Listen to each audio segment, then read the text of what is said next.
ल यो सुदन गुरुङको सम्पत्तिहरूमा एकदम क्वेसन भइरहेको छ, कहाँ के कसो आयो भनेर होइन। त्यसको लागि सानो क्लेरिफिकेसन भिडियो बनायो। मेन त्यो भनेको त्यो सेयरको इन्भेस्टमेन्टकोमा चाहिँ अब कोही मान्छेहरू युएसमा नत्र कहीँ छन् भने if you know Luckin coffee होइन, Luckin coffee I think US अहिले वर्ल्डकै one of the biggest coffee franchise भएर इस्टाब्लिस भएको छ।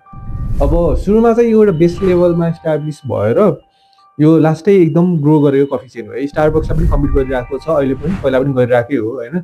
अब त्यसको सेयर पब्लिक भयो होइन। न्यासड्याकले पनि इन्लिस्ट गरेको कम्पनी है। फेरि न्यासड्याकले इन्लिस्ट गरेको कम्पनी पब्लिक भइसके पछाडि तिमीले एउटा सेयर किन्यो अरे मानौ, सेयर किनिसके पछाडि लकिनको कन्ट्रोभर्सी स्टार्ट भयो कि उसले आफ्नो सेल्सलाई अलिकति फेब्रिकेट गरेको छ, चाहिने भन्दा बढी सेल्स देखाएर उसले आफ्नो सेयर बढाउनु खोजेको। त्यो एकदम बेसिक इक्जाम्पल है त। हो त्यो भए पछाडिलाई मानौ तिमीले एउटा सेयर किने पछाडि तिमी पनि त्यसमा इन्भल्भ भयो भनेर त बुझिँदैन नि।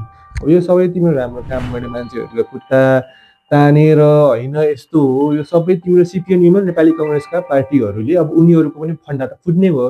त्यही भएर चाहिँ अब एक्सन गरिरहेको छ, म पनि परिहाल्छु कि भनेर यो फसाउन खोजेको। यो सेयरको कुरामा चाहिँ यस्तो भनेको, बाँकी त उसको आफ्नो एसेट्सहरू छँदैछ जस्तो लाग्छ मलाई पर्सनली होइन। अब उसको कतिवटा क्लब्स अरे के छ त्यहाँबाट